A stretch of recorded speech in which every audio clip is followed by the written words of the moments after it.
పోతిని మహేష్. ఆయన పరిస్థితి ఇప్పుడు వైసీపీలో పెద్దగా ప్రభావం లేదు. జనసేనలోకి రాలేనటువంటి పరిస్థితి. కానీ ఇప్పుడు మళ్ళీ జనసేన వైపు అయితే చూస్తున్నట్లుగా తెలుస్తుంది. ఎందుకంటే పోతిని మహేష్‌కి జనసేనలో మంచిగా అవకాశం ఉండేది. ఆయన రాజకీయం కూడా అక్కడే ప్రారంభమైంది. మంచి ఫైర్ బ్రాండ్‌గా కూడా ఉన్నారు.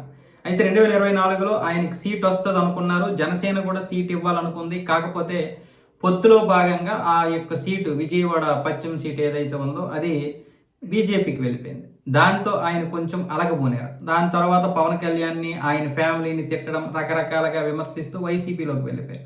వైసీపీ పరిస్థితి ఏంటి? ఆ తర్వాత వైసీపీ ఘోరంగా ఓడిపోయింది. ఆ తర్వాత ఆయనకి గుంటూరు పార్లమెంటు నియోజకవర్గం ఇన్ఛార్జిగా ఆయన్నేదో నియమించారు. కానీ ఆయనకి అటువైపు ఇష్టం లేదు. పైగా ఇక్కడ ఉన్నటువంటి నాయకులు చాలామంది ఇప్పుడు ఆ విజయవాడ పశ్చిమ నుంచి ప్రయత్నాలు చేస్తున్నారు వైసీపీ నుంచి. ఈయనకంటే పెద్దవాళ్ళు ఉద్దండులు సీటు కోసం ప్రయత్నాలు చేస్తున్నటువంటి తరుణంలో 2029లో కూడా ఈయనకి ఇచ్చే పరిస్థితి లేదు. వైసీపీ సీట్ ఇచ్చే పరిస్థితి లేదు. సో ఈ నేపథ్యంలో మన జనసేన వాళ్ళు చేసినటువంటి కామెంట్లు మళ్ళీ జనసేన వైపు కనుక ఆయనకు వస్తే మంచి లైఫ్ ఉంటుంది. Fire brand. పైగా ఇక్కడే ఆయన జీవితం మొదలైంది. మళ్ళీ పవన్ కళ్యాణ్ గారు ఆయన్ని క్షమించి తీసుకుంటారు అన్న విధంగా కొంతమంది మాట్లాడితే, మరికొంతమంది లేదు లేదు పవన్ కళ్యాణ్ ఫ్యామిలీనే తిట్టినటువంటి వ్యక్తిని మళ్ళీ ఎలా తీసుకుంటాము, అలా తిట్టినటువంటి వ్యక్తిని తీసుకుంటాము. అలాగైతే రేపు పొద్దున్న అందరూ పవన్ కళ్యాణ్ ఫ్యామిలీని తిట్టేసి మళ్ళీ జనసేనలోకి వస్తారు. అప్పుడు బలైపోయింది మేమే. ఇలాంటి వారిని మేము ఏ విధంగా ప్రోత్సహిస్తాం, ఏ విధంగా ఓట్లేస్తాం అని చెప్పి కొంతమంది క్యాడర్ ఏమొచ్చేసి పోతిన మహేష్ యొక్క రీ ఎంట్రీని వ్యతిరేకిస్తున్నారు.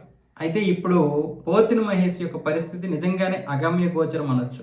గమ్యం లేనటువంటి పరిస్థితి ఎందుకు ఉందంటే అటు వైసీపీలో అక్కడ ఉద్దండులు ఉంటారు, వాళ్ళు వదులుతారా? ఇటువైపు జనసేనలోకి రావడానికి ఆయన మనసు కూడా మనస్కరించదు. ఎందుకు అంటే నేను జీవితంలో రాను జనసేనలోకి అన్నాడు ఆ రోజు ఎన్నికల సమయంలో. నేను చనిపోయినంత వరకు రాను అన్నాడు. సో అదే దాన్ని ట్రోల్ చేస్తారు, దాన్ని గుర్తు వస్తుంది. అంటే రాజకీయంలో ఇవన్నీ పట్టించుకోకపోవచ్చు, కానీ కొంతమంది పట్టించుకుంటారు, ఖచ్చితంగా పట్టించుకుంటారు. అదే మళ్ళీ అంటే మనసులో తొలుస్తూ ఉంటుంది, ఆత్మాభిమానం ఒప్పుకోదు. కాబట్టి ఇప్పుడు పోతిన మహేష్ వస్తాడా రాడా అనే దాని మీద అయితే మరొక 2 సంవత్సరాల సమయం పట్టొచ్చు ఏంటనేది.